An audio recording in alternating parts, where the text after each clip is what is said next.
Ya Ustadz, tadi kan kita banyak bicara tentang pengalaman mulai pendidikan Ustadz dari Mataram, kemudian berlanjut ke Jakarta, kemudian sampai ke Mesir, dan aktivitas dakwah yang kemudian dilakukan oleh Ustadz. Banyak orang mungkin yang tidak mengetahui tentang bagaimana sebenarnya sepak terjang seorang Ustadz Badrut Tamam Ahda ini dalam kancah organisasi Ustadz. Mungkin bisa kita diceritakan pengalaman organisasi yang pernah, karena dari apa yang kita tahu itu Ustadz sebenarnya juga sangat aktif di beberapa organisasi keislaman, bahkan tercatat sebagai ketua 3 MUI Kota Mataram juga begitu. Ya alhamdulillah, sebetulnya dari pondok itu kita memang sangat diajarkan harus berorganisasi di pondok, dan secara umum saya rasa pondok-pondok pesantren juga mengajarkan organisasi. Di sanalah kita dapat menasah diri, di sana kita dapat mengimprovisasi diri. Di dalam hal ini saya pada tahun 2006 sampai 2009 itu, sebelum kita lulus dari pondok itu wajib melaksanakan satu organisasi, mengikuti organisasi. Dan kebetulan saya di organisasi santri Darun Najah itu saya sebagai ketua umum bendahara. Dan alhamdulillah, ya namanya organisasi santri tentunya kita mengelola dana-dana santri, kemudian pendanaan kegiatan. Ini juga secara umum bagaimana di pondok itu bisa berjalan seluruh kegiatannya, itu kita yang atur. Alhamdulillah berkat dari organisasi tersebut kita juga tahu bagaimana mengatur santri yang ribuan banyaknya, kemudian mengelola keuangan itu dengan cara baik agar kegiatan-kegiatan bisa terlaksana dengan baik. Dan alhamdulillah di sana juga dapat diapresiasi oleh pimpinan pondok kita. Dan juga di sana saya juga ada organisasi pramukaan. Oh, pernah ikut dari pramuka juga? Pernah. Pramuka itu malah dari kelas 3 sanawiyah di pondok sampai akhir mondok itu aktif di pramuka. Ya alhamdulillah. Itu kan organisasi ketika mondok. Begitu juga setelah di Mesir juga banyak ikut organisasi. Di Mesir saya juga ada ikatan kekeluargaan pondok pesantren Darun Najah yang ada di yang kuliah di Mesir. Iya. Semua itu kita juga berorganisasi, pernah menjadi wakil, pernah menjadi ketua organisasinya juga, dan juga ada organisasi yang lebih besar yaitu PPMI.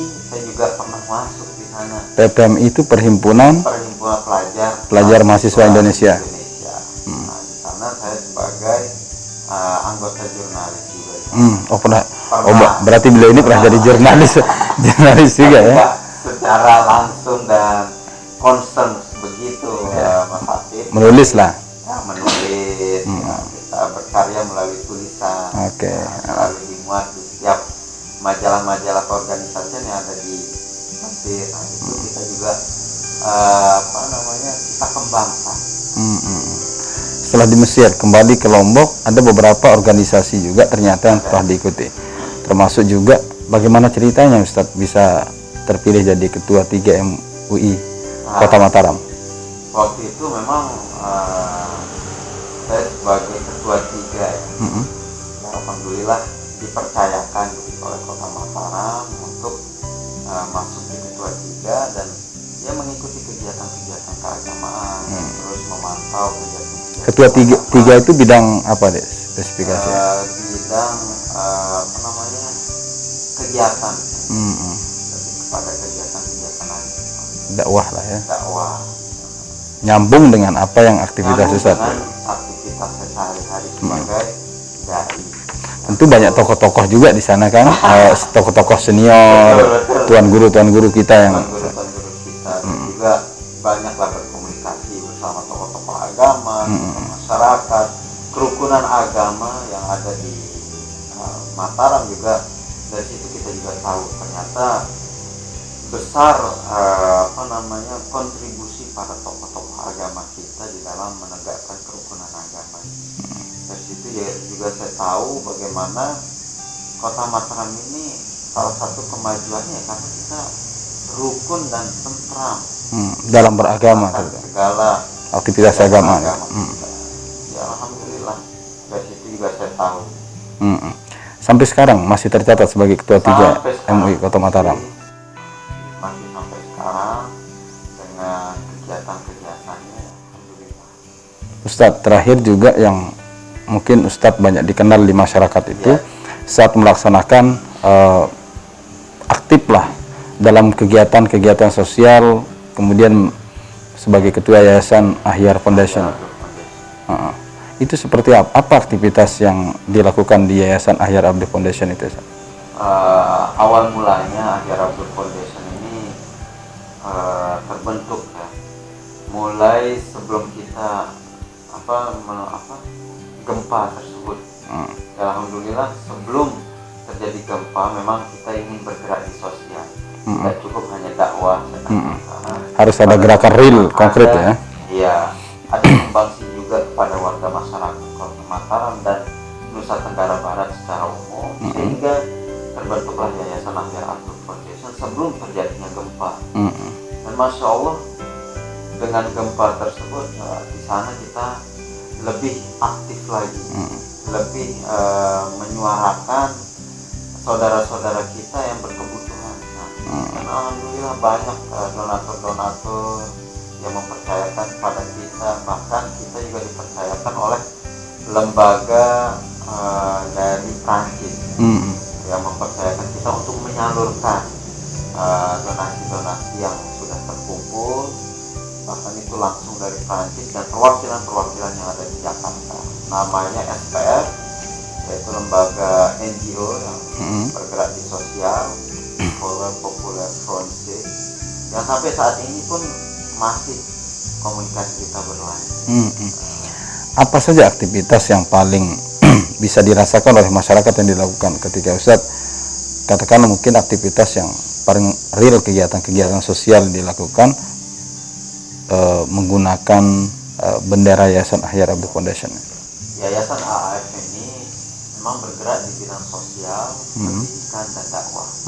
Jadi yang lebih terlihat ya ketika kita turun langsung terjun ke masyarakat, sosial dan dakwahnya terlihat, sehingga masyarakat juga mengenal ya yayasan ini bergerak di bidang sosial. Seperti gotong royong, kadang sunat masal gitu ya. kan. Bersih-bersih pantai juga kita lakukan agar tercipta emosional kita di antara masyarakat tersebut. Bukan hanya ketika gempa, bencana ataupun yang lainnya, tetapi juga kita bentuk-bentuk kegiatan yang ada di masyarakat itu sendiri.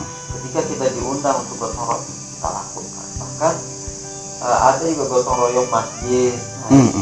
Bersih-bersih gitu. Bersih masjid, kemudian juga waktu itu masa-masa perbaikan, recovery pasca gempa itu juga bantu-bantu membersihkan puing-puing yang sudah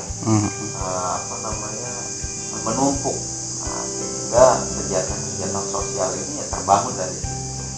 Ustadz, apakah kegiatan dan aktivitas yang dilakukan Ustadz dari awal itu memang karena ada niatan Ustadz ingin mencalonkan diri sebagai wali kota ataupun wakil wali kota pada waktu itu, atau memang ini panggilan nurani karena memang kebiasaan berorganisasi dan mempunyai kepekaan sosial itu? Kita memiliki prinsip ya, yang namanya seorang muslim itu harus bermanfaat bagi orang lain. Yaitu khairun nas anfa'uhum linnas, sebaik-baik manusia adalah yang bermanfaat bagi yang lain. Inilah yang mesti kita kembangkan, jauh terlepas dari perpolitikan sebetulnya. Dan saya juga sebelum itu tidak terpikir untuk terjun politik. Jadi begitu dakwah, kemudian ada yang kurang dari dakwah. Realnya seperti apa kegiatan sosial ya. Sehingga terbentuklah Yayasan Ahyar Abdi Foundation. Dari situlah teman-teman juga ikut bergabung di setiap kecamatan, kelurahan. Katanya banyak jejaring juga Ahyar Abdi Foundation, maksudnya punya anggota di masing-masing kecamatan yang ada di Kota Mataram. Ya, alhamdulillah kita merekrut teman-teman ini yang di setiap kelurahan. Terutama anak-anak mudanya ya. Betul, anak-anak muda terutama. Seberapa penting Ustadz melihat peranan anak-anak muda ini untuk memberikan kebermanfaatan lebih lah kepada masyarakat? Ya, jadi anak muda sebetulnya penggerak di masyarakat kita. Apapun kegiatan masyarakat sebetulnya anak-anak muda ini harus terlibat. tanpa anak-anak muda ini, kalau orang tua kita pasti sudah namanya uzur dan juga punya kepentingan yang lain. Anak-anak muda lah yang harus berperan di setiap masyarakat. Itulah pentingnya bagaimana ke depan ini kita akan membangun karakter anak muda itu lebih kuat, lebih mandiri, sehingga mereka juga memiliki potensi yang sangat luar biasa. Itu kita harapkan anak muda ini juga bisa lah ikut bersama kita ya dalam membangun sosial dulu lah. Dalam hal ini. Membangun kota lah begitu. membangun kota. Ya, Ustadz, nanti di segmen berikutnya banyak hal kaitan dengan apa sebenarnya alasan mendasar Ustadz mencalonkan diri menjadi calon wakil wali kota Mataram. Nah, ini kita sudah mulai agak serius nih bicara tentang politik. Bisa kami akan kembali sesaat lagi.